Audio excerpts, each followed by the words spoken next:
तो हेलो प्यारे बच्चों, नमस्कार, गुड इवनिंग। क्या हाल चाल है? आशा करते हैं आप सभी लोग अच्छे होंगे मेरे दोस्त।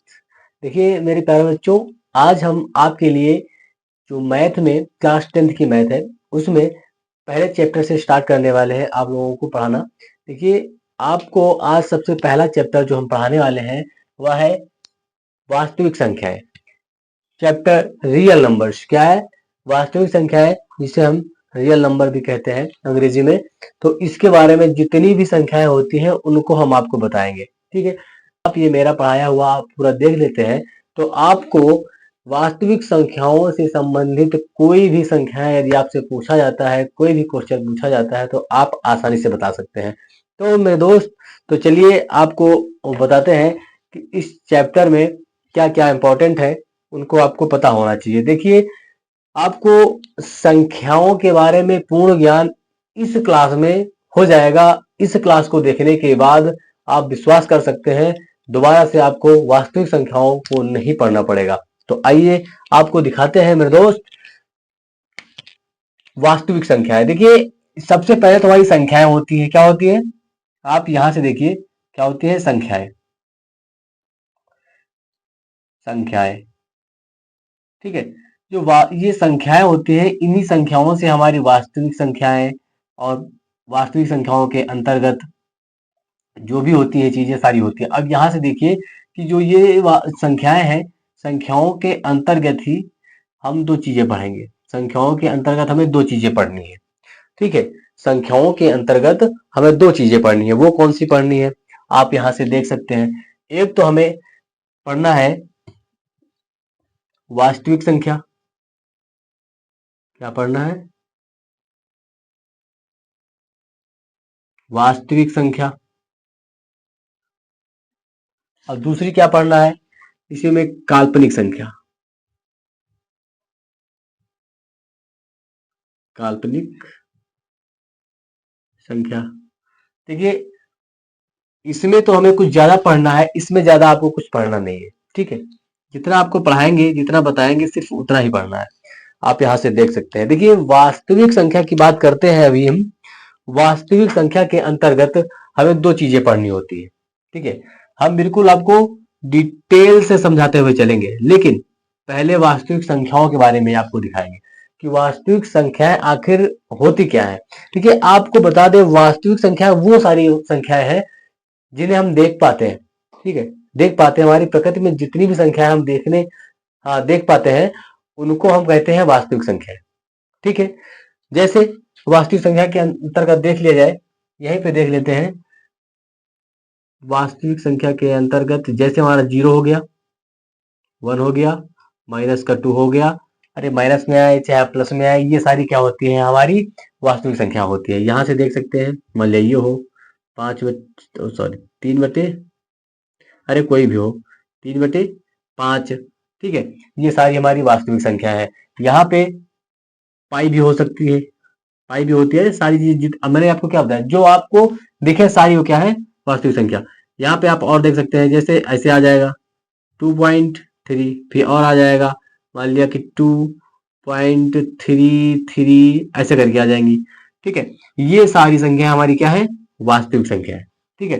ऐसी सारी संख्याएं ये अनंत तक जाएंगे मेरे दोस्त, मेरे प्यारे बच्चों, ये अनंत तक जाएंगी, ठीक है। ऐसी संख्याएं सारी वास्तविक संख्या होती है, ठीक है। अब आपको काल्पनिक संख्या इसी समय बता देते हैं। काल्पनिक संख्या वो संख्या होती है जो अंडर रूट के अंदर आती है। एग्जाम्पल, जो अंडर रूट के अंदर आती है, -3 और -4, ठीक है। ये ऐसी संख्या यदि कोई आती जिनको हम बाहर न निकाल सके, ठीक है। भाई माइनस में आ गया है अंदर, हम इसको बाहर नहीं निकाल सकते, ठीक है मेरे दोस्त, इनको हम बाहर नहीं निकाल सकते। ये हमारी हो गई काल्पनिक संख्या। काल्पनिक संख्या में सिर्फ यही देखना है कि अंडर रूट के अंदर संख्या हो जिसे हम बाहर न निकाल सके और वह माइनस में होनी चाहिए, ठीक है। ये आपको इससे ज्यादा कुछ नहीं पढ़ना है यहाँ पे, ठीक है। ये काल्पनिक होती है और ये क्या होती है? वास्तविक संख्या होती है। अब आपको क्या पढ़ना है इसमें? अब आगे क्या क्या पढ़ना है? यहां तक कोई दिक्कत आपको? यहां तक कोई दिक्कत नहीं? देखिए संख्या थी, संख्याओं के अंतर्गत हमें क्या क्या पढ़ना पड़ा? वास्तविक संख्या और काल्पनिक संख्या। अब देखिए वास्तविक संख्या के अंतर्गत क्या पढ़ना होता है। देखिए वास्तविक संख्या जो होती है वह दो प्रकार से देखेंगे हम। ठीक है। वास्तविक संख्या को हम दो प्रकार से देखेंगे। जैसे यहाँ पे देख ले तो एक होती है हमारी अपरिमेय संख्या। ये क्लास आप देखते हैं, ठीक है। उसके बाद आपको वास्तविक संख्या से कुछ भी नहीं पढ़ना है, ठीक है। इस चैप्टर से कुछ भी बाद में बाहर नहीं पढ़ना है आपको, ठीक है। और पहला यहाँ पे आप परिमेय संख्या क्या होती है?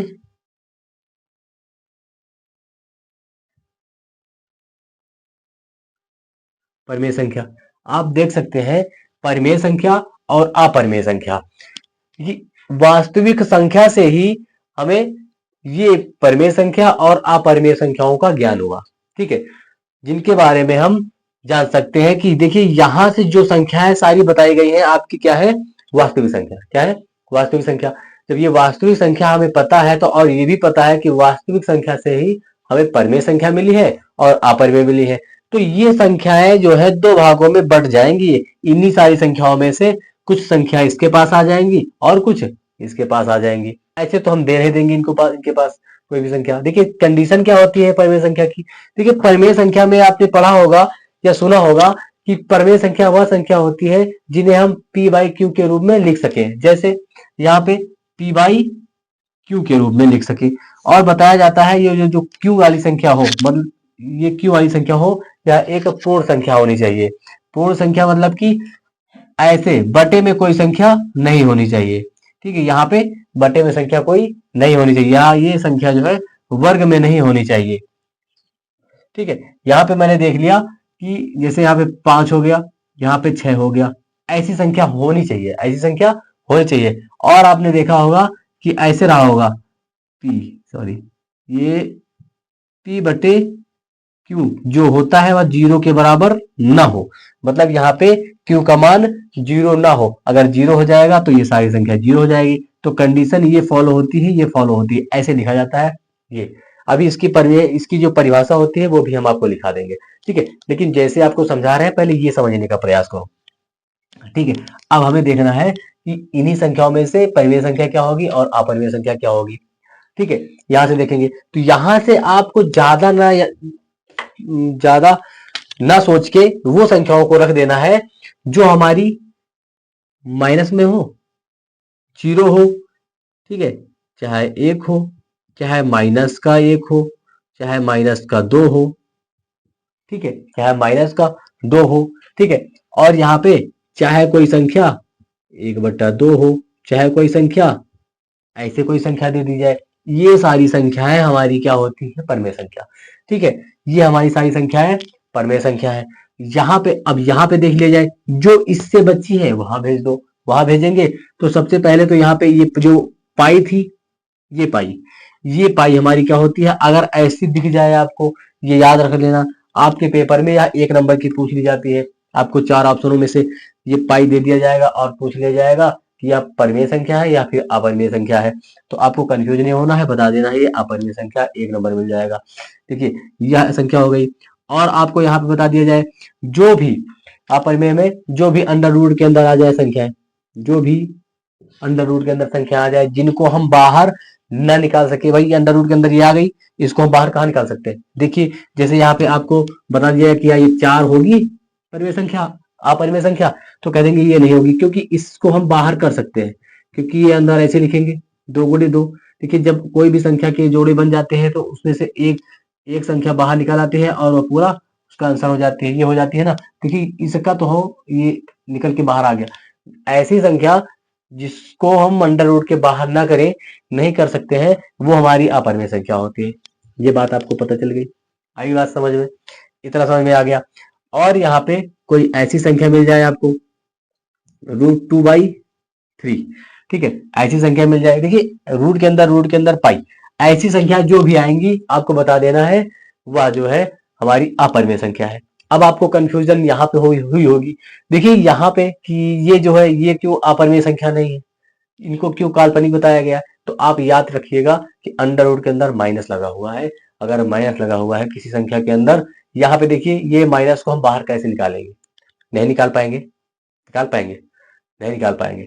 ठीक है, ये अंडर रूट के अंदर अगर संख्या आपको दिख जाए तो आप बता दीजिएगा ये काल्पनिक संख्या है। यहाँ पे देखिए नहीं है, ऐसा कुछ नहीं है, ये हमारी अपरिमेय संख्या है। और आगे चलिए, और आगे चलिए, देखिए यहाँ पे ये एक कंडीशन वाली हो गई है। ठीक है, अगर और एक कंडीशन की और संख्याएं आपको देखने को मिल जाए, जैसे यहाँ पे आपने देखा होगा इन्हीं संख्याओं को तो हम निकाल के रख रहे हैं, कुछ वहां पे कुछ यहाँ पे, ऐसे लिखा हो, ये एक संख्या ये हो गई। ये देखा हमने कि 2.3, इतने तक जाने के बाद ये इसके आगे कुछ नहीं है, रुक गई है। ठीक है, एक संख्या ये हो गई, और एक संख्या एक और है 2.33, ऐसे डॉट डॉट, ठीक, ऐसे लिखा हुआ हो, या फिर 2.3। अगर बार बार वही संख्या रिपीट होती है तो बार बार रिपीट ना करके हम उस संख्या के ऊपर ये निशान लगा देते हैं, इस निशान को हम कहते हैं बार। ठीक है मेरे प्यारे बच्चों, आराम से सीखिएगा। ठीक है, इतना आराम से आपको बताएंगे कि आपको दोबारा वास्तविक संख्या नहीं पढ़ना पड़ेगा। ठीक है, देखिए यहाँ पे इतना हो गया, आप ऐसे कर सकते हैं इसको, ये कैसे हो गया। ठीक है, ये बात आपको समझ में आई, आ गई मेरे प्यारे बच्चों, इतना समझ में आ गया आपके। अब देखिए ये आ गई, आप यहाँ पे देख सकते हैं कि आपने बहुत पहले पढ़ा होगा कि ये शांत संख्या क्या होती है, अशांत संख्या क्या होती है। देखिए जैसे यहाँ पे 2.3, इसके बाद कोई संख्या नहीं है, ये पूरा हल हो चुका है, इसके बाद कोई संख्या नहीं है, तो हम ये कह सकते हैं ये क्या है, शांत संख्या है। ठीक है, ये उपद्रव नहीं मचा रही है, आगे तक भागती हुई नहीं जा रही, ये समाप्त हो चुकी है। ठीक, यहाँ तक बात समझ में आई मेरे प्यारे बच्चों। अब यहाँ पे देखो 2.333, यह भी एक शांत ही संख्या मानी जाएगी, क्योंकि इस संख्या को हम जानते हैं कि जो भी आगे संख्या आ रही है 3 ही आ रही है। देखो इसको हम इस फॉर्म में लिख दिए हैं, देखो शांत हो गई ना, हो गई शांत। तो ये सारी संख्याएं हमारी क्या है, ये सारी संख्याएं हमारी शांत संख्याएं हैं। यहाँ आप देख सकते हैं ये जो सारी संख्याएं हैं, ये सारी संख्याएं हमारी शांत संख्याएं हैं। ठीक है मेरे प्यारे बच्चों, ये सारी हमारी संख्याएं शांत संख्याएं, या फिर शांत संख्याएं, या फिर इनको हम कह सकते हैं आवर्ती संख्या। क्या कह सकते हैं, आवर्ती संख्या कह सकते हैं। जैसे जैसे देखो रिपीट हो रही है संख्या, क्या हो रही है, रिपीट हो रही है संख्या। देखिए ये संख्या रिपीट हो रही है 3 3 3 3 करके, इसको हम क्या कह सकते हैं, आवर्ती संख्या है। आपके पेपर में जैसे क्वेश्चन बनेंगे अभी आपको बताएंगे। ठीक है, कैसे बनेंगे ये आपने देख लिया यहाँ तक, यहाँ तक। और ऐसी ही फॉर्म में जैसे यहाँ पे आपको देखने को मिला होगा, यहाँ पे एक और संख्या लिख देते हैं। जैसे यहाँ पे एक संख्या ये हो गई, एक संख्या और होती 30300, ऐसे करके एक संख्या ये लिख दिया। अगर ये संख्या आपको देखने को मिल जाए तो आप फिर सोचने लगेंगे ये कैसे, ये परिमेय है कि अपरिमेय। अब यहाँ दिखाते हैं।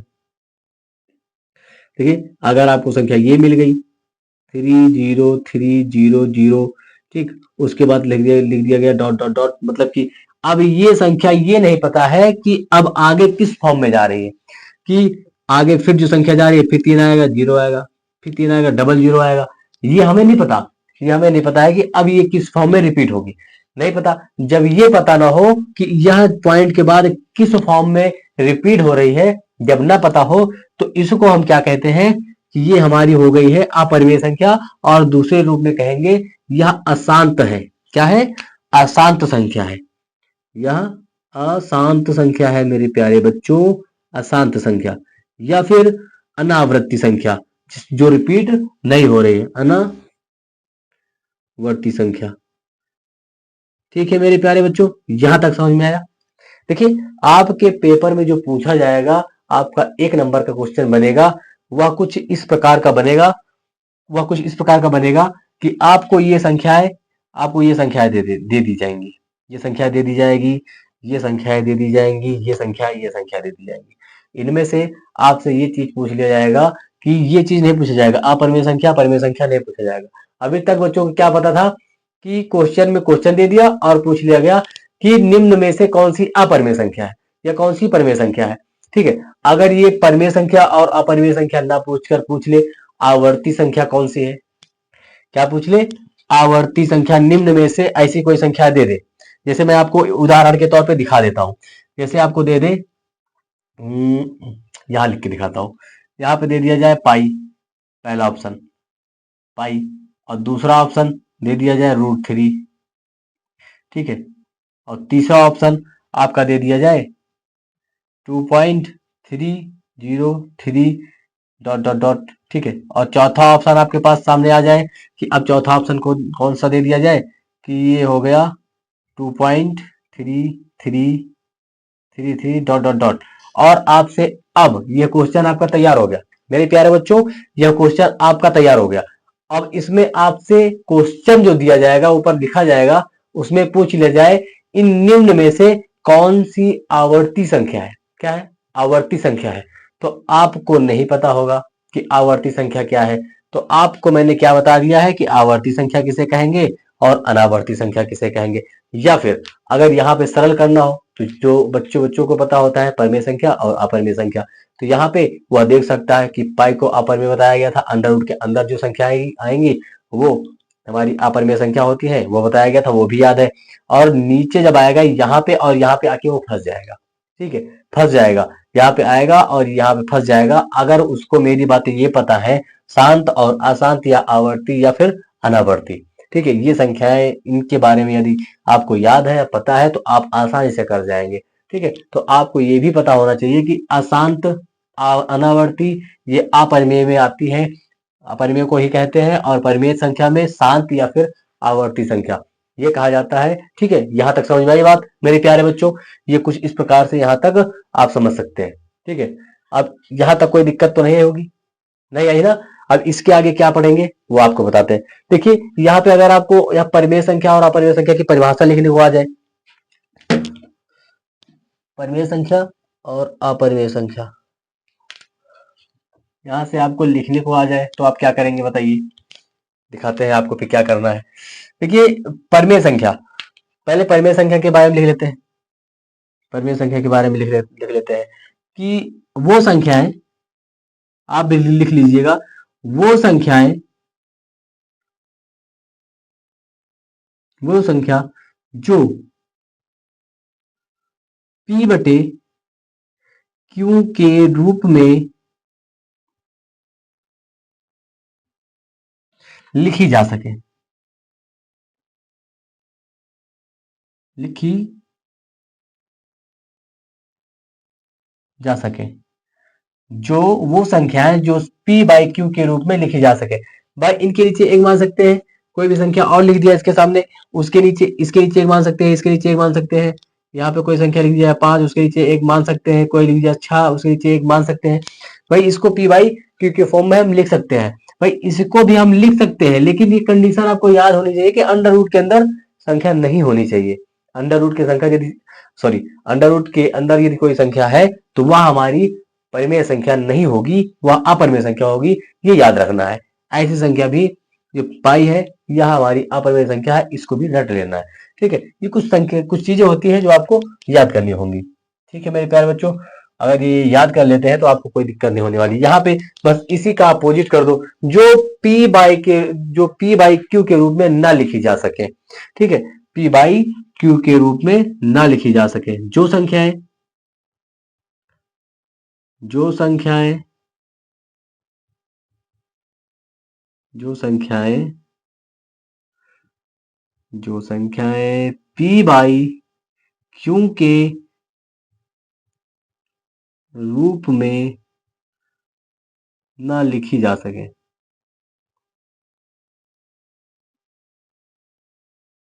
आप समझ सकते हैं, ठीक है, ना लिखी जा सके। अगर परिभाषा लिखने के लिए आ जाए तो आप लोग ऐसे लिखेंगे, ये चीज बता देंगे, बस हो जाएगा, कोई दिक्कत परेशानी यहाँ तक नहीं है, ठीक है, यहाँ तो कोई दिक्कत परेशानी नहीं है। अब देखिए, अब हम लोग देखेंगे कि इतना तो पढ़ लिया है, इसके बाद हमें और क्या पढ़ना है, इसके बाद कुछ थोड़ा सा और पढ़ना है आपको कि वास्तविक संख्या के बाद हमें वास्तविक संख्या के अंतर्गत परिमेय संख्या और अपरिमेय संख्या होती है, दो पार्ट होते हैं वास्तविक संख्या के। वास्तविक संख्या के दो पार्ट होते हैं, परिमेय संख्या और अपरिमेय संख्या। अब देखेंगे कि परिमेय संख्या के भी कितने पार्ट होते हैं, ठीक है, परिमेय संख्या के कितने पार्ट होते हैं या मेरे प्यारे बच्चों और देख लेंगे। आपको बिल्कुल ऐसे पढ़ा देंगे कि आपको दोबारा ये वास्तविक संख्याएं पढ़ना नहीं पड़ेगा, या आपके इस बड़े भाई का वादा रहा मेरे भाई। देखिए परिमेय संख्याओं के बारे में पढ़ेंगे तो इसमें आती है एक पूर्ण संख्या, ठीक है, पूर्ण संख्या और आता है एक पूर्णांक और होती है प्राकृतिक संख्या। ठीक है, इसके अंतर्गत हम दो चीजें पढ़ेंगे। क्या क्या पढ़ेंगे? सबसे पहले पढ़ेंगे नंबर एक पूर्ण संख्या। ठीक है मेरे प्यारे भाई, पूर्ण संख्या। और दूसरी हम पढ़ लेंगे यहां से पूर्णांक, पूर्णांक संख्या। और तीसरी यहां से पढ़ लेंगे, इसी के अंतर्गत है मेरे भाई परिमेय संख्या के अंतर्गत तीसरी हमारी है प्राकृतिक संख्या।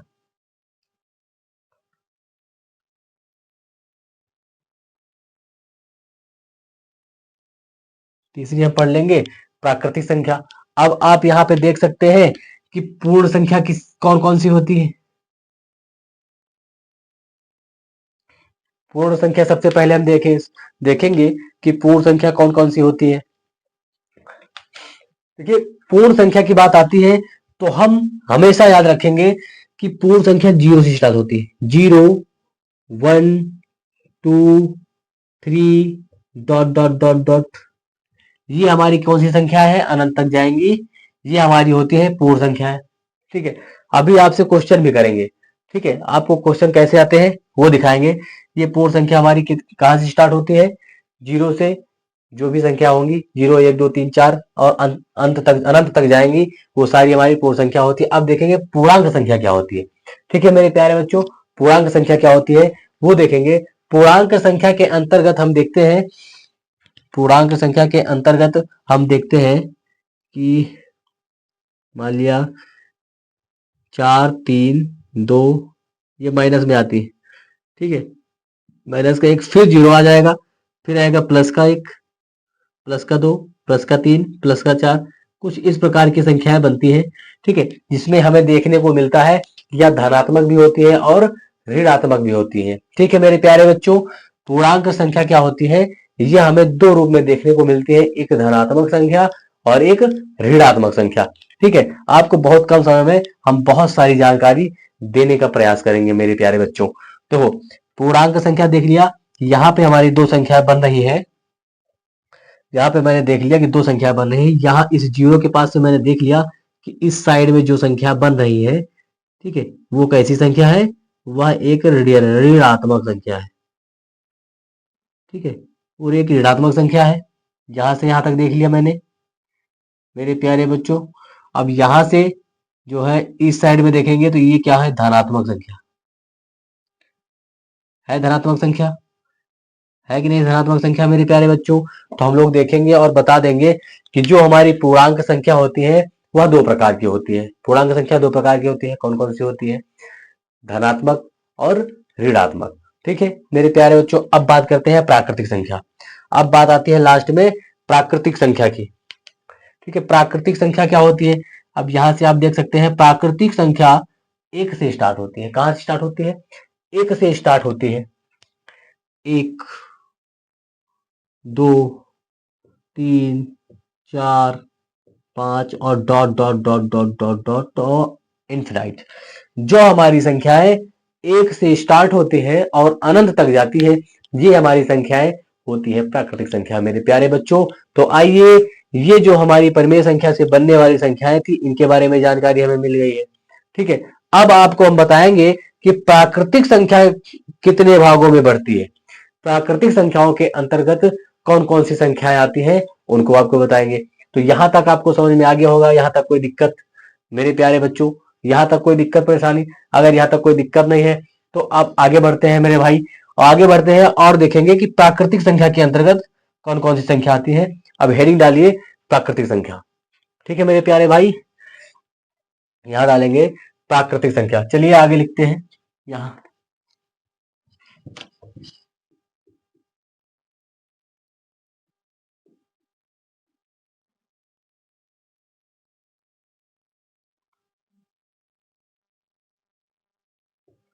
ये ये ये दिख रहा है सही मेरे प्यारे बच्चों? ये प्राकृतिक संख्या। अब यहां से हम लोग प्राकृतिक संख्या कितने भागों में बढ़ती है वो देखेंगे। देखिए, मैंने आपसे वादा किया है ना, वास्तविक संख्या में आपको इस प्रकार से समझा देंगे कि दोबारा आपको नहीं पढ़ना पड़ेगा। तो आपको ये सारी चीजें पढ़ना होता है तो आप इनको पढ़िए। मेरे भाई, साथ साथ में, है कि नहीं? थोड़ा बहुत तो मेहनत करनी पड़ेगी भाई। आपको अगर टॉपर बनना है, कोई भी कुछ भी पूछता है, आपको सारी बातें बतानी है, तो कुछ तो मेहनत करनी पड़ेगी। ठीक है, यहाँ पे प्राकृतिक संख्या जो देखेंगे हम कौन कौन सी होती है, या 4 प्रकार की हमने देखा है आज तक। ठीक है, यहाँ से आप देख सकते हैं। आप भी ऐसे ही, जैसे हम बता रहे हैं आपको, जैसे कर रहे हैं वैसे ही आप लोग लिख सकते हैं, वैसे ही लिखिएगा आप लोग भी। ठीक है, ये 4 प्रकार की, 4 प्रकार की है, तो कौन कौन सी, यहाँ पे देख सकते हैं। सम संख्या, अब आपको समझ में आया होगा।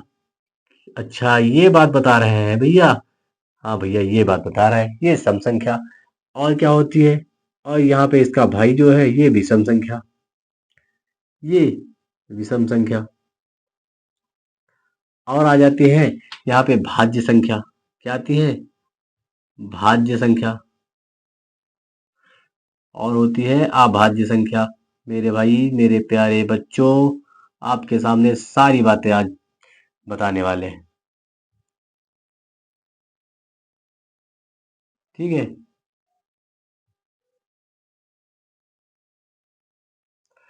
यहाँ तक ये सारी संख्या हो गई हमारी। ठीक है, इनको अब आप देख देख सकते हैं, बिल्कुल आसान तरीके से आपको समझाएंगे। बस आप थोड़ा सा माइंड को कंसंट्रेट करके बैठिएगा मेरे भाई, और आराम से आपको समझ में आएगा। याद करने की कोई आवश्यकता नहीं, यहाँ तक याद करने की कोई बात नहीं रहेगी। इस प्रकार से आपको बताएंगे। ठीक है, यहां से आपको देखना है कि सम संख्या किसे कहते हैं। सम संख्या उस संख्या को कहते हैं जो 2 से कट जाए। क्या है? जो संख्या 2 से कट जाए। आपके पास संख्याएं कौन कौन सी होती है भाई? आपके पास संख्या क्या है?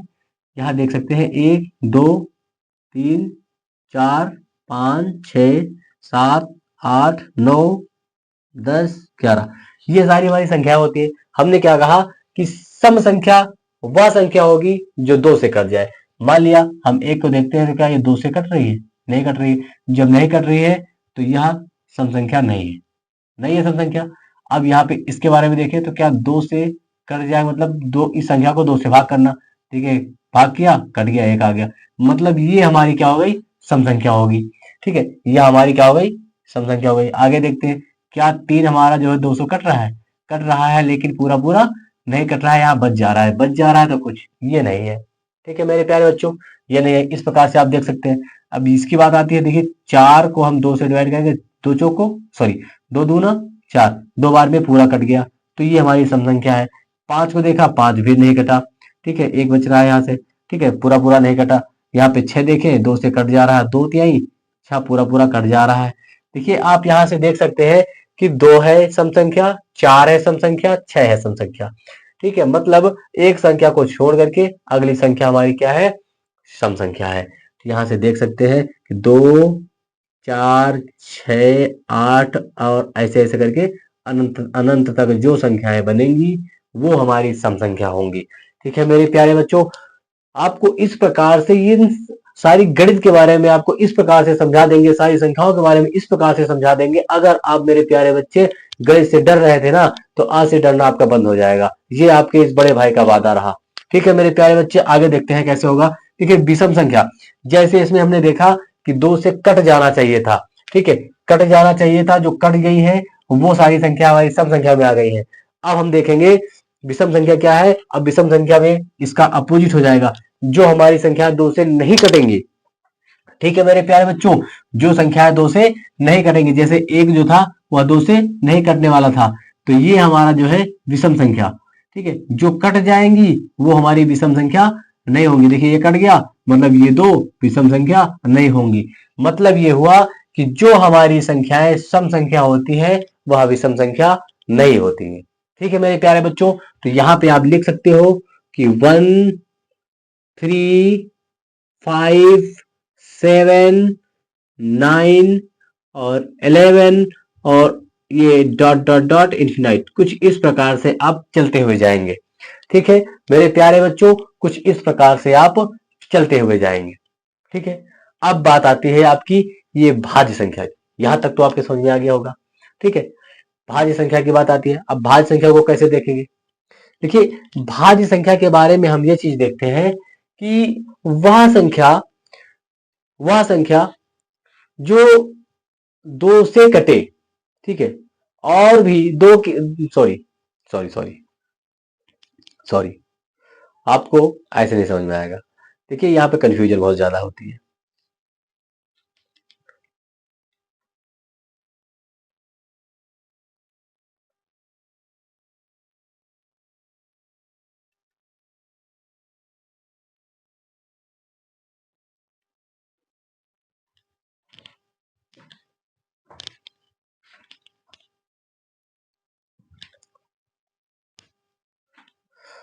तो मेरे प्यारे बच्चों, ये भाज्य संख्या और अभाज्य संख्या, जिसमें से आप सबसे पहले देखो ये भाज्य संख्या, अभाज्य संख्या क्या होती है, क्या होती है, ये अभाज्य संख्या क्या होती है, पहले इसको देख लो। ये अभाज्य संख्या के बारे में यदि आपको बता दें तो ये वो संख्या होती है, कहती है क्या, जो संख्या स्वयं से कटे। क्या कहता है, कहती है ये संख्या कहती है वो संख्या, पढ़िएगा, वो संख्या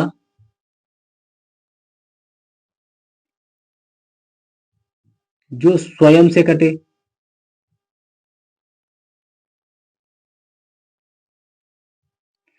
जो स्वयं से कटे, ये पहली लाइन, ठीक है। दूसरी लाइन क्या कहती है, या फिर एक से कटे, एक से कटे, या एक से कटे, ठीक है। इसके अलावा और किसी संख्या से ना कटे, इसके अलावा और किसी संख्या से ना कटे, वो हमारी अभाज्य संख्या होती है। अब आप देखिए अभाज्य संख्या कौन सी होती है मेरे प्यारे बच्चों। देखो एग्जाम्पल आपके सामने आ रहा है, कंडीशन आप ये वाली फॉलो करते जाइएगा मेरे प्यारे बच्चों। जो ये लिखी गई है वो कंडीशन, जो संख्या लिखेंगे उससे फॉलो करिएगा। देखिए यहाँ पे मैं लिख रहा हूं कि मान लिया दो, क्या लिख दिया, दो। कंडीशन ने क्या कहा है, वो संख्या जो स्वयं से कटे, मतलब यह दो से या तो कट जाए, भाई दो से, अगर दो से इसको डिवाइड करेंगे तो कट जाएगा, कट जाएगा या नहीं कट जाएगा, कट जाएगा तो हाँ ठीक है। उसके बाद एक से कटे, एक से कटे, हाँ कट जाएगा। उसके अलावा, उसके अलावा और किसी भी संख्या से ना कटे, क्या ये तीन से कटेगा, चार से कटेगा, डिवाइड होगा, पांच से कटेगा, छह से कटेगा, नहीं डिवाइड होगा। अगर नहीं डिवाइड होता है तो ये हमारी क्या हो जाएगी, अभाज्य संख्या हो जाएगी। अब ये देखा, और अगली संख्या देखो, अगली संख्या एक और देख लो। मान लिया ये कि ये तीन है, क्या है, तीन है, या तीन को फिर इस पे लागू करो ये संख्या।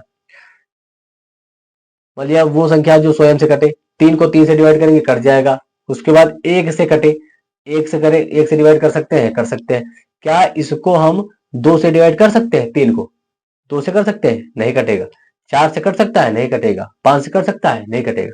अब यहीं पे देख लो एक संख्या चार, ठीक है, अगर चार को रख देते हैं यहाँ पे, क्या ये कटेगा, देखो ये लागू करो, वो संख्या जो स्वयं से कटे, चार को चार से डिवाइड करेंगे कट जाएगा, हाँ कट जाएगा मेरे प्यारे बच्चे। एक से काटेंगे, हाँ कट जाएगा, ठीक है। और भी क्या ये दो से कटेगा, कंडीशन सिर्फ दो लागू होनी चाहिए, कंडीशन सिर्फ दो लागू होनी चाहिए अभाज्य संख्या में, ठीक है। ये वाली लागू हो गई, ये भी लागू हो गई। अब देखिए और तीसरी संख्या देखिए, तीसरी कंडीशन भी लागू हो रही है यहाँ पे। यहाँ पे क्या है, और कि अगर दो से डिवाइड करें तो कट जाएगा ना। कंडीशन क्या थी, अभाज्य संख्या की, या तो स्वयं से कटे या तो एक से कटे। अब इस पे तो तीसरी कंडीशन भी लागू हो रही है, दो से डिवाइड करें तो भी दो से भी हमारा चार कट जा रहा है। इसका मतलब ये चार हमारी अभाज्य संख्या नहीं है प्यारे बच्चों। तो यहां से आप, यहां से इसको चार को नहीं करेंगे, यहाँ पे और संख्या आएगी, क्या आएगी, पांच। पांच या तो स्वयं से कटेगी, या तो एक से कटेगी, ठीक है, करके देख लीजिएगा। अगर छह को करते हैं तो स्वयं से छह कटेगा, फिर एक से भी कटेगा, दो से भी कटेगा, तीन से भी कटेगा, तो छह नहीं होगा। यहाँ पे सात, सात पे लागू करो, सात स्वयं से कटेगा या फिर एक से कटेगा, इसके अलावा किसी से नहीं कटेगा। उसके बाद आ जाते हैं नौ के पास। अगर आपको ये समझ में आए कि यार हाँ नौ, एक अंक छोड़ के लिख रहे हैं, एक अंक छोड़ के लिख रहे हैं, नौ होगा, तो आप यहाँ पे लागू करके देखो, या तो स्वयं से कटेगा, नौ को नौ से डिवाइड करेंगे कट जाएगा, हाँ कट जाएगा। और देखो एक से डिवाइड करेंगे, एक से भी कट जाएगा, कट जाएगा या कट जाएगा, सच देखिए। और यहाँ पे एक लॉजिक वाली बात है, यहाँ पे देखिए क्या तीसरी कंडीशन लागू हो रही है, यहाँ पे भाई तीन से भी कट जाएगा प्यारे बच्चों, तीसरी कंडीशन लागू नहीं होनी चाहिए, सिर्फ ये दो कंडीशन लागू होनी चाहिए। क्या ये तीन से कट जाएगा, 3 से भी ये कट जाएगा मेरे प्यारे बच्चों। जब ये 3 से भी कट जाएगा, तीसरी कंडीशन लागू हो गई है, तो ये हमारी भाज्य संख्या नहीं होगी मेरे प्यारे बच्चों। तो यहाँ पे क्या होगी, अब देखिए, क्या ये हो सकती है 11? 11 या तो स्वयं से कटेगी या फिर 1 से कट जाएगी, है कि नहीं भाई? इन प्रत्येक संख्याओं को हम 1 से डिवाइड कर सकते हैं मेरे प्यारे बच्चों। आप पीछे पढ़ के आए हैं, कर सकते हैं ना? 1 से कर सकते हैं, या तो स्वयं से कट रही है या तो 1 से कट रही है मेरे प्यारे बच्चों। यहाँ तक आपको समझ में आ गया होगा। इसी प्रकार से जो भी संख्या इन कंडीशन के साथ लागू होती है, वो हमारी क्या होती है? अभाज्य संख्या। क्या होती है? अभाज्य संख्या। अब देखिए यहाँ पर प्यारे बच्चों, अब इसके पास आ जाते हैं, भाज्य संख्या के पास। अब भाज्य संख्या क्या कहती है? अब देखते हैं यहाँ पे तो 2 कंडीशन थी, अब यहाँ पे हमारी आ जाएंगी 3 कंडीशन मेरे प्यारे बच्चों। वो कौन कौन सी होती है? तो पहली कंडीशन, ठीक है, पहली कंडीशन क्या होगी यहाँ पे पहली कंडीशन आपको क्या होगी? जो जो स्वयं से विभाजित हो, जो स्वयं से विभाजित का अर्थ होता है भाग हो जाए, विभाजित हो, ठीक है। दूसरी कंडीशन है 1 से विभाजित हो, ठीक है प्यारे बच्चों, विभाजित हो। यहाँ पे एक तीसरी भी कंडीशन लागू होनी चाहिए, होती है, ठीक है। वो कौन सी है? किसी अन्य संख्या से भी विभाजित हो, किसी अन्य संख्या से भी विभाजित हो, किसी अन्य संख्या से विभाजित हो मेरे प्यारे बच्चों।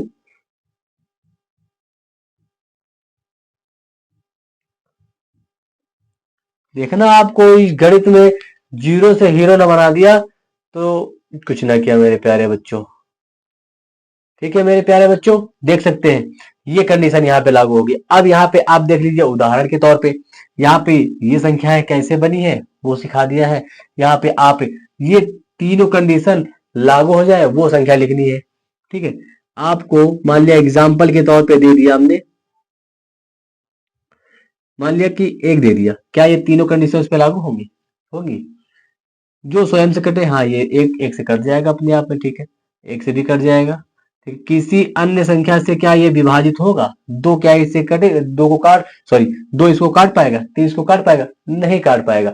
जब नहीं काट पाएगा ना प्यारे बच्चों, तो ये नहीं होगा, ठीक है, नहीं होगा। 2 होगा क्या? 2 करके देख लो, स्वयं से कट जाएगा, 1 से भी विभाजित हो जाएगा। और ये तीसरी संख्या, तीसरी संख्या कौन सी होगी? तीसरी संख्या ये स्वयं मतलब 2 से डिवाइड डिवाइड करेंगे, हो जाएगा, हाँ हो जाएगा। जो दूसरी कंडीशन है 1 से डिवाइड करेंगे, हो जाएगा। और अन्य संख्या से भी विभाजित होनी चाहिए, 3 से करेंगे होगा? हो जाएगा? नहीं होगा। 4 से करेंगे विभाजित हो जाएगा? नहीं होगा प्यारे बच्चे। जब नहीं होगा तो मेरे गुड़िया और गुड्डो, मेरे दोस्तों, मेरे प्यारे बच्चों, तो यहाँ पे देख सकते हैं कि ये हमारी भाज्य संख्या नहीं होगी। अब आप यहाँ पे ये देख सकते हैं कि 4 को करके देख सकते हैं। जो ये 4 है, 4 स्वयं से काटे, 4 को 4 से काटे कट जाएगा? हाँ कट जाएगा। 1 से काटेंगे कट जाएगा। किसी अन्य संख्या से भी कटना चाहिए। देखिए मैंने 4 को 4 से डिवाइड किया, हो जाएगा, फिर 1 से डिवाइड किया, ये भी कट जाएगा। और अन्य संख्या से कटना चाहिए तो 2 से काटे कट जाएगा। अगर अन्य संख्या भी आ गई है, उससे कट जा रहा है, तो ये हमारी क्या हो जाएगी? भाज्य संख्या, ठीक है मेरे प्यारे बच्चे। यहां तक समझ में आया? अब आपको ये जो जो यहाँ पे संख्या लिखनी है जिन पे ये तीनों कंडीशन लागू हो जाए, ठीक है, लागू हो जाए। तो आप इसके बाद क्या होंगी बताइए? अब आप लोग बताइए इसके बाद कौन सी संख्या हो सकती है जो अभाज्य संख्या है? देखिए इसके बाद जो होगी हमारी, ये 6 हो सकती है, 6, 8, 9, 9 होगी? होगी कि नहीं होगी 9? ये बताइए 9 होगी नहीं होगी? 9 स्वयं से कट जाएगी, 1 से कट जाएगी, और अन्य संख्या 3 से भी कट जाएगी। 10 होगी, 12 होगी, डॉट डॉट डॉट, ये संख्या है, ये संख्या है हमारी क्या हो जाएंगी? ये संख्या हमारी भाज्य संख्या हो जाएंगी। मेरे प्यारे बच्चों, जिनमें ये तीनों कंडीशन लागू हो रही हैं वो हमारी भाज्य संख्या है, जिनमें ये दो कंडीशन लागू होती है वो हमारी अभाज्य संख्या है। तो दोस्त, आपको ये सारी बातें अब आपको पता चल गई होंगी कि ये सम संख्या कैसे पता चलती है, विषम कैसे पता चलती है, और भाज्य संख्या कैसे पता चलती है, और अभाज्य संख्या कैसे पता चलती है। अब भाई आपके सामने एग्जामिनर पूछ लिया, मान लिया एग्जामिनर ने आपके सामने पूछ लिया कि कोई संख्या दे दिया आपको, यहाँ पे मान लिया एक उदाहरण के तौर पे आपको दिखा देते हैं, दे देते हैं, तभी आपको समझ में आएगा।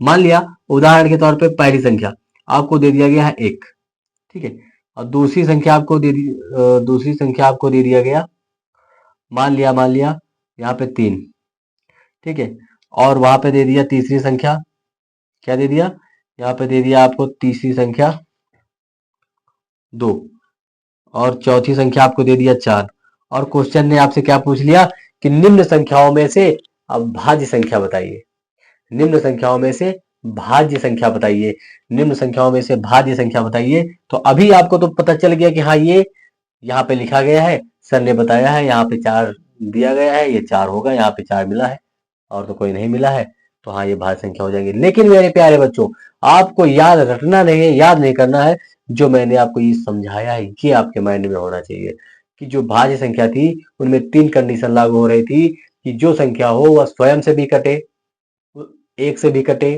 तीसरी कंडीशन हो अन्य किसी भी संख्या से कटनी चाहिए थी, ठीक है। यहाँ पे देखा, इस पे लागू करके देखा नहीं हुआ, इस पे लागू करके देखा, ये भी तीनों कंडीशन नहीं लागू हुई, यहाँ पे करके देखा नहीं हुई, यहाँ पे जब लागू किया तो यहाँ पे तीनों कंडीशन लागू हो रही थी, तो मैंने बता दिया कि ऑप्शन नंबर 4 ये ऑप्शन होगा आपका, ठीक है। क्वेश्चन आपके सामने नहीं लिखा है तो मैं आपसे कह रहा हूँ, ठीक है मेरे प्यारे बच्चों, इस प्रकार से क्वेश्चन आएंगे, ठीक है, जो कि आप आसानी से कर पाएंगे, ठीक है। यहाँ तक हो गया, यहाँ तक हो गया, यहाँ तक कोई दिक्कत परेशानी, दुख दर्द मेरे प्यारे बच्चों, यहाँ तक कोई दिक्कत परेशानी, ठीक है, यहाँ तक कोई परेशानी नहीं हुई होगी। ये आपकी सम संख्या, विषम संख्या, भाज्य संख्या, अभाज्य संख्या, ये आपकी क्लियर हो गई, क्लियर हो गई। अब आपको यहाँ पे एक और संख्या होती है, उसको देखना है, वो क्या होती है, एक होती है यहाँ पे सहअभाज्य संख्या, क्या होती है, सहअभाज्य संख्या। अब सहअभाज्य संख्या की कंडीशन क्या होती है, ये कंडीशन आप अपनी कॉपी में लिख लीजिए। और अब आइए अगली कंडीशन पे, वो कौन सी है, सहअभाज्य संख्या। सहअभाज्य संख्या यहीं पे लिख दे, चलिए यहीं पे लिख देते हैं अभी, सहअभाज्य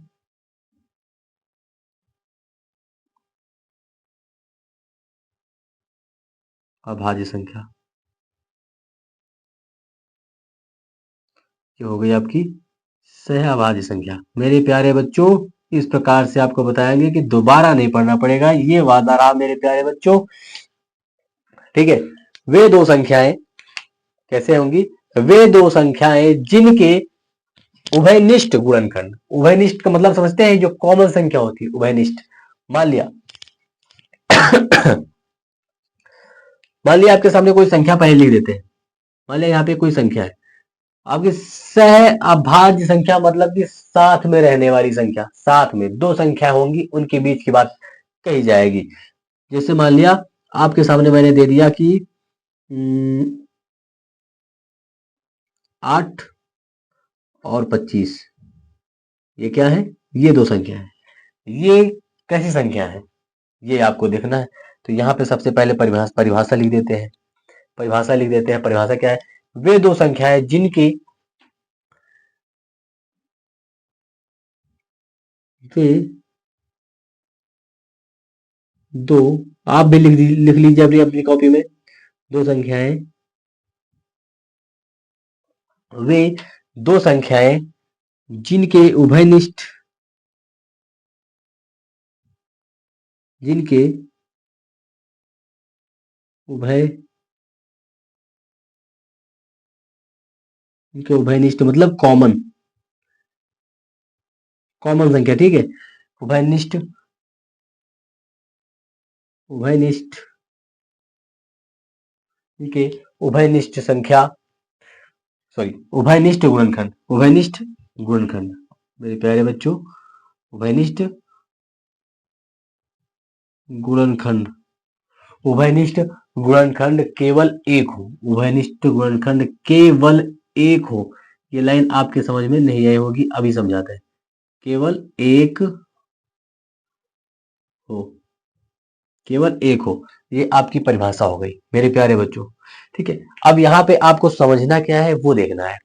देखिए, जब भी पूछा जाएगा सहअभाज्य संख्या बताइए, तो आपको जैसे ये दो संख्याएं दी गई है, एक और ये दो, 8 और 25, इनमें सिर्फ ये देखना होता है कि जैसे 8 हो गया, 8 हो गया, 8 को जब हम तोड़ेंगे, जब हम तोड़ेंगे तो कुछ इस प्रकार से तोड़ेंगे, जो अभाज्य संख्या में तोड़ेंगे, दो, दो और दो, ऐसे ही तोड़ेंगे। ठीक है, छोटे छोटे टुकड़ों में 8 को हम तोड़ लेंगे। इसी प्रकार से अब हम 25 को भी तोड़ ले, क्या करें, 25 को भी तोड़े, 25 को तोड़ेंगे तो कुछ इस प्रकार से तोड़ेंगे, 5 और 5, 5 और 5। देखिए, सह अभाज्य संख्याओं को पहचानने का तरीका कि आप इस प्रकार से दोनों संख्याओं को तोड़ दीजिए। तोड़ने के बाद ये देखिए कि उनके बीच में कॉमन क्या है। देखिए, किसी भी संख्या हो, कोई भी संख्या हो, उसके साथ में एक हमेशा होता है। क्या होता है?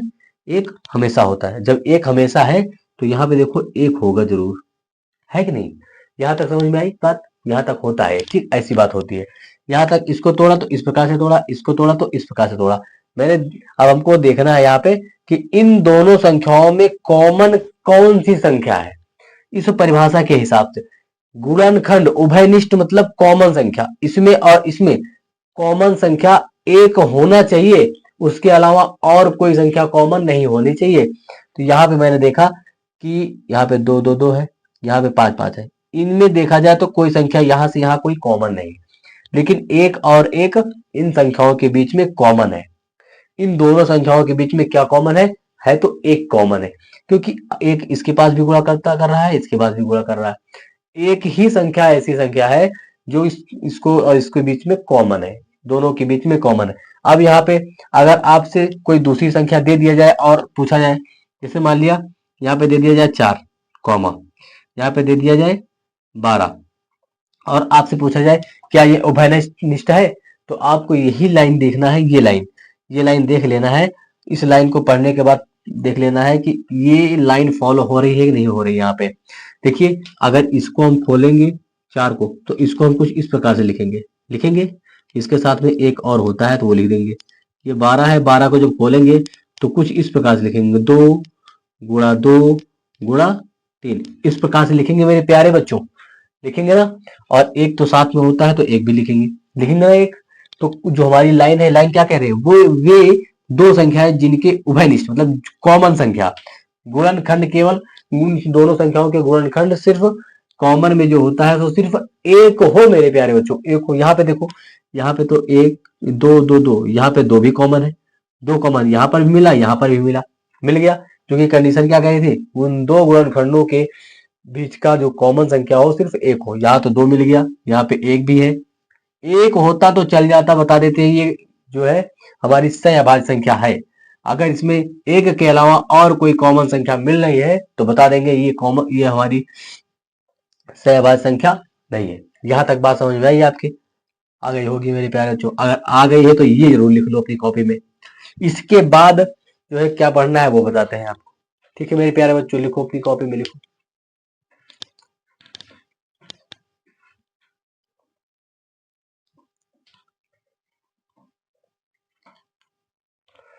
तो मेरे प्यारे बच्चों, यहां तक आपके समझ में आ गया होगा, यहां तक आपके समझ में आ गया होगा।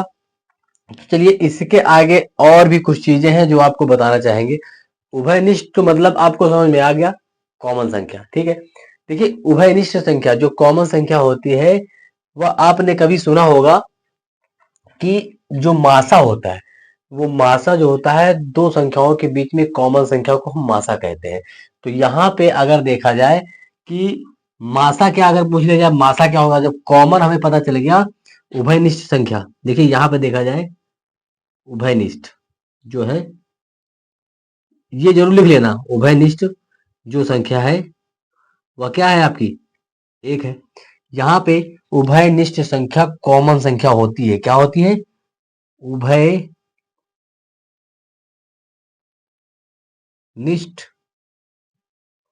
संख्या ही मासा होती है। ठीक है, क्या होती है? मासा होती है। तो मासा भी यहाँ पे क्या हो जाएगा? आपका एक हो जाएगा। देखिए क्वेश्चन में आपके जो है कुछ इस प्रकार से घुमा के पूछ लिया जाएगा, जैसे ये क्वेश्चन दे दिया जाएगा और आपसे पूछ लिया जाएगा इसमें मासा क्या है, तो मासा भी आप इसमें आपको पता है उभयनिष्ठ संख्या क्या है, तो उसी को आपको बता देना है कि ये मासा है। ठीक है, चलिए अभी आप और आपको डिटेल में समझाते हैं कि उभयनिष्ठ और मासा में क्या अंतर, क्या फर्क है भी या भी नहीं है। ठीक है, या नहीं है, ये सारी चीजें आपको बताएंगे। चलिए अब इसको साफ करके थोड़ा ऊपर लिख देते हैं। ठीक है मेरे प्यारे बच्चों, यहाँ तक आपके समझ में आ गया है? चलिए आगे लिख देते हैं।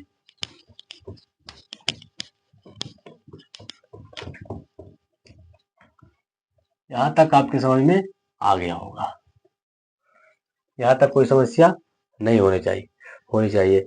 अर्थात आपको मैंने क्या बताया है, जो आपकी उभयनिष्ठ संख्या थी, जैसे मान लिया ये संख्या थी हमारी,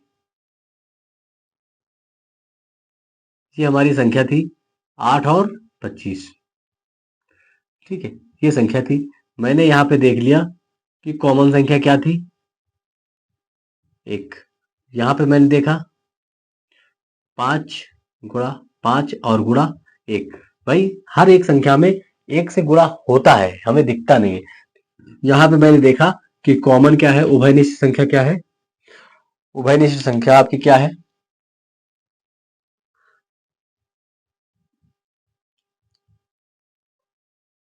उभयनिष्ठ संख्या देखा गया तो आपकी एक आई। क्या आई? एक आई। तो आप यहाँ ये भी समझ लीजिए कि जो उभयनिष्ठ संख्या होती है, जो उभयनिष्ठ संख्या होती है वही हमारी मासा संख्या कहलाती है। ठीक है, उभयनिष्ठ संख्या अर्थात आप कह सकते हैं यहाँ पे इसको उभयनिष्ठ संख्या,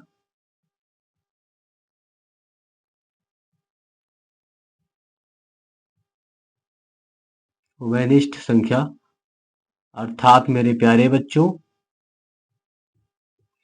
मासा। ठीक है, मासा अर्थात ये क्या हो जाएगी? एक। ठीक है, ये भी होता है। ठीक है, जो आपने पढ़ा है अभी ये सहअभाज्य संख्या, आपको मैंने एक ही परिभाषा बताई है, वो परिभाषा आप ऊपर देख सकते हैं।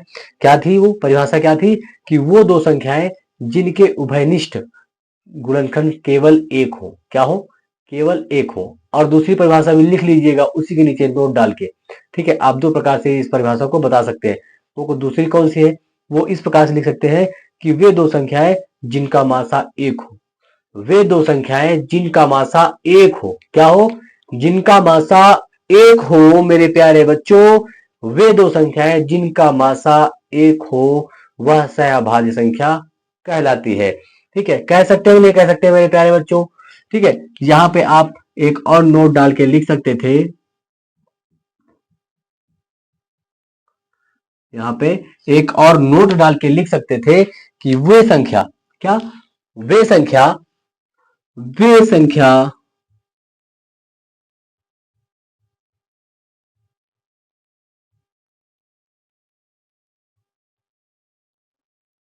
जिनका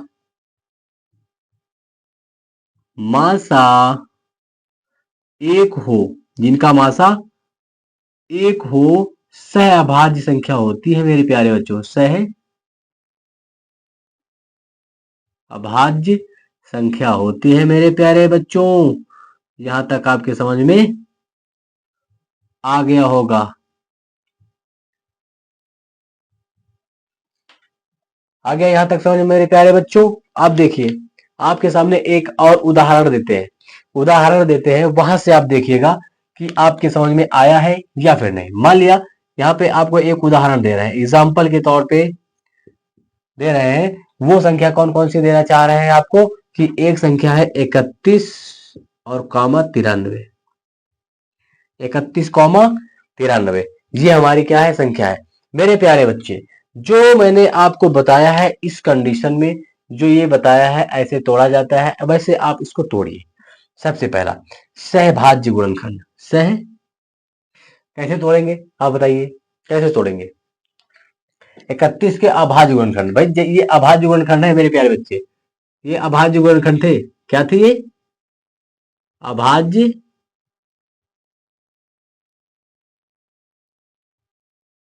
ये अभाज्य गुणनखंड, इनको क्या कहते हैं? अभाज्य गुणनखंड हो रहा। भाई हम अभाज्य गुणनखंड करेंगे, क्या करेंगे? अभाज्य गुणनखंड मेरे प्यारे बच्चे। यहाँ पे देखेंगे 31 का करिए आप, 31 का अगर करते हैं तो 31 गुणे 1, इसके अलावा आप क्या कर सकते हैं? इसका गुणनखंड फैक्टर कर सकते हैं इसके? नहीं कर सकते। अब देखिए, और इसका इस निशान का मतलब होता है यही बात कही जा रही है, किसके बारे में? 93। अब 93 को कैसे तोड़ेंगे? अब बताइए 93 को कैसे तोड़ सकते हैं? एक तो हम तोड़ सकते हैं 3 से, और फिर क्या है 31 से और 1 से कर सकते हैं ऐसे। इसके फैक्टर इस प्रकार से होंगे, 3 से भी हो जाएगा 3 और 31 और 1, इस प्रकार से इसके क्या हो रहे हैं? फैक्टर हो रहे हैं। ठीक है, सहअभाज्य की कंडीशन मैंने आपको क्या बताई है? ऊपर वाले में कंडीशन क्या बताई है? एक तो परिभाषा ये बताई है, इसके पहले भी एक परिभाषा बताई है कि वे दो संख्याएं जिनके उभयनिष्ठ गुणनखंड, जिनके उभयनिष्ठ गुणनखंड केवल एक हो। उभयनिष्ठ मतलब जिनके बीच में कॉमन संख्या सिर्फ एक हो, या फिर आप दूसरी भाषा में अगर कहना चाहे तो वो कह सकते हैं कि वे दो संख्याएं जिनका मासा केवल एक हो, वे दोनों संख्याओं में उनका मासा केवल एक हो। अब आपको यहाँ पे देखना है कि कॉमन कॉमन कौन सी संख्याएं दिख रही हैं। यहाँ पे मैंने देखा कि यहाँ भी 31 दिख रहा है, यहाँ भी 31 दिख रहा है, जो कि हमें वो परिभाषा क्या कहती थी? सहअभाज्य संख्या की। सहअभाज्य संख्या की परिभाषा क्या कहती थी? आपको क्वेश्चन, यहाँ क्वेश्चन नहीं लिखा है तो वो भी लिख देते हैं, कंफ्यूजन हो जाएगी आपको। क्वेश्चन क्या था? सहअभाज्य संख्या है।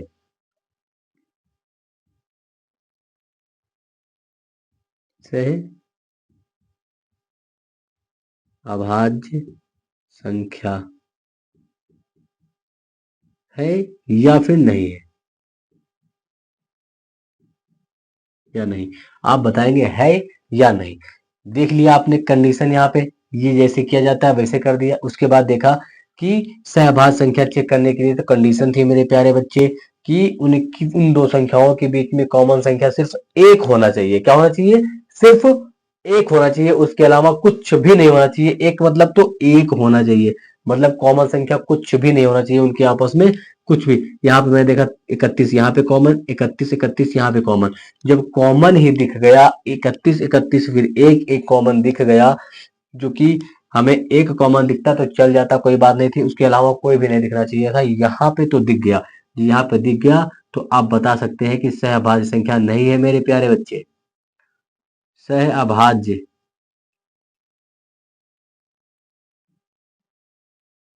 संख्या नहीं है। ठीक है, यह क्वेश्चन कुछ इस प्रकार के आते हैं, आपको लगाना होता है, और अगर आपको ये सारी बातें पता नहीं है तो आप शायद नहीं कर पाएंगे मेरे प्यारे बच्चे।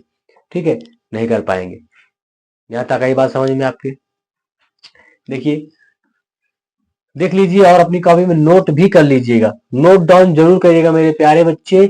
ये सिर्फ आपको दोबारा अपनी कॉपी को खोल के देखना पड़ेगा, एक बार और एक बार दो बार देख लीजिएगा, ये आपके माइंड में लॉक हो जाएंगी। आपके पेपर में ये सारी चीजें पूछी जाती हैं, आप आसानी से कर पाएंगे, इससे बाहर नहीं पूछा जाता है, ये भी सोच लीजिए। ठीक है, यहाँ पे ये देख सकते हैं सहअभाज्य संख्या कॉमन देख के नहीं हुआ, पता चल गया नहीं हुआ। अब आपकी बात आती है मासा चेक करें क्या? मासा भी देख सकते हैं। मासा बताया गया था कि वो दो संख्याओं के बीच जो देखा जा रहा है, उन दो संख्याओं के बीच में उनका जो मासा हो सिर्फ एक हो। क्या हो? मासा सिर्फ एक हो। यहाँ जो कॉमन संख्या होती है, यहाँ पे आपको बताया गया जो कॉमन संख्या होती है वही मासा होता है। यहाँ तो कॉमन संख्या दो दो आ गई, 31 आ गया और एक आ गया। जब मासा बताया गया था एक होना चाहिए, तो यहाँ तो 31 भी है, तो कहाँ हो पाएगा? नहीं हो पाएगा मेरे प्यारे बच्चे। तो कुछ इस प्रकार से आपके क्वेश्चन यहाँ पे पूछे जाते हैं, यहाँ पे पूछे जाते हैं।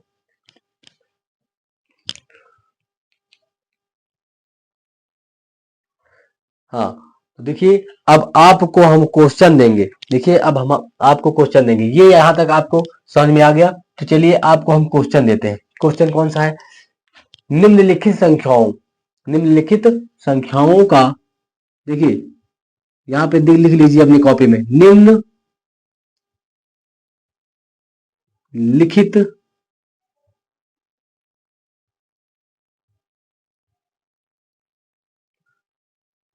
निम्नलिखित संख्याओं का अभाज्य गुणनखंड के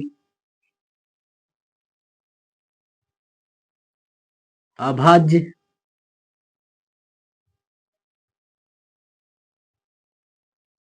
अभाज्य गुणनखंड के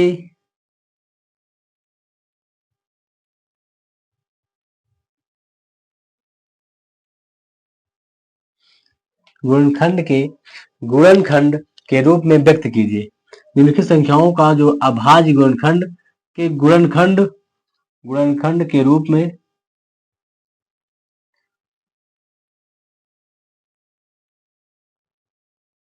व्यक्त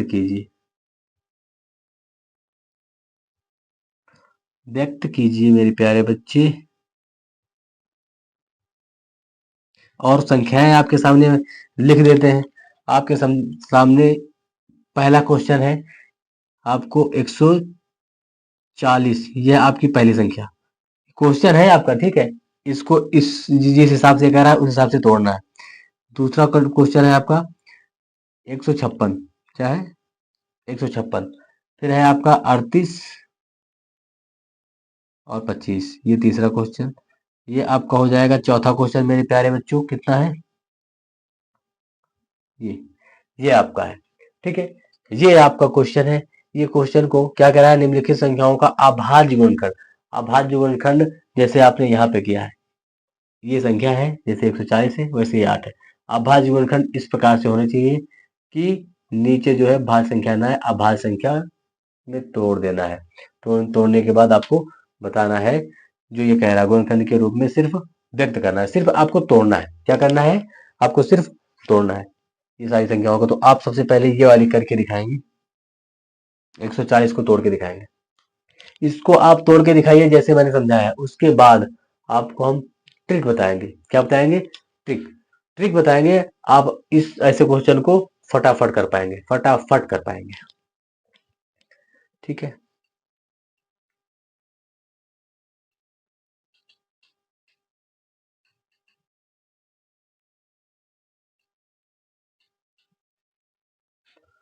चलिए बता ही देते हैं आपको। जो 140 है, पहले आप तो तोड़ोगे तो कैसे? 140 को ऐसे तोड़ोगे, 2 सते 14, 0 पीछे, फिर 2 से काटोगे, 2 तिहाई 6, 2 पंजी 10, कुछ इस प्रकार से काटोगे। फिर 2 से काटोगे, 2 कम, 2 से नहीं कटेगा, सॉरी। अब 2 से नहीं कटेगा, अब 7 से कटेगा। किससे कटेगा? अब ये 7 से कटेगा। 7 कम 7, 7 बचे 35, 5 से कटेगा, ये कट गया। आप इस प्रकार से काटेंगे तो इसके सामने लिखेंगे कि ये 2 गुणे 2 गुणे 5 गुणे 7, इसके जो है ये अभाज्य गुणनखंड इस प्रकार से हो जाएंगे। इस क्वेश्चन में सिर्फ यही लिखने को ये क्वेश्चन बोल रहा था। अब बात करते हैं 156 की। 156 को भी आप इसी प्रकार से तोड़ सकते हैं, इसी प्रकार से तोड़ सकते हैं, इसी प्रकार से आप तोड़ सकते हो। यहाँ पे 2 सते 14, 2 आठे 16, फिर 2 से काटेंगे 2 तिहाई 6, 2 नवा 18, 3 से काटेंगे 3 एकम 3, 3 त्रिका 9, फिर आ जाएगा 13 से 13 बार। यहाँ से आप इसको कैसे लिखेंगे? आप यहाँ से इसको भी लिख सकते हैं। किस प्रकार से लिखेंगे? 2 इंटू 2 इंटू 3 इंटू 13। इस प्रकार से आपको ये तोड़ने के लिए कह रहा था। देखिए यहाँ पे ट्रिक जो कह रहे थे वो ट्रिक देख लीजिए। यहाँ से जो ट्रिक कह रहे थे आपसे, यहाँ से वो ट्रिक देख लीजिए। वो ट्रिक कैसे होगी आपकी? ट्रिक यहाँ देखिए। ट्रिक मान लिया 114 था, क्या था? 114 था। इसको हम ट्रिक से लगाने जा रहे हैं। देखिए इसको तोड़ना है, क्या करना है, तोड़ना है। आपको यहाँ पे ये याद रखना है, जब कभी भी जीरो मिल जाए, जीरो बनाने के लिए हमें किस किस संख्या की आवश्यकता पड़ती है, 2 और 5 की। पड़ती है कि नहीं पड़ती?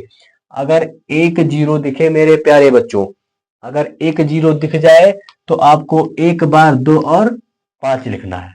उसके बाद जो बचा है उसको कैसे तोड़ देंगे, 2 गुणे 7।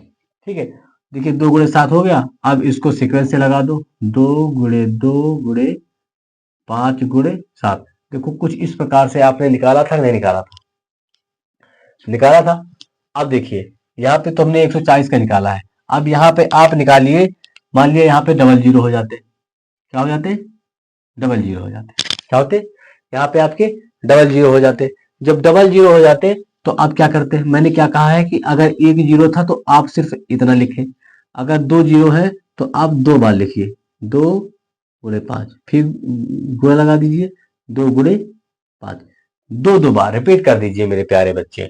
उसके बाद फिर इसको कैसे तोड़ना है, तो 2 गुणे 7, 2 सते 14, इसको तोड़ दिया, तोड़ दिया।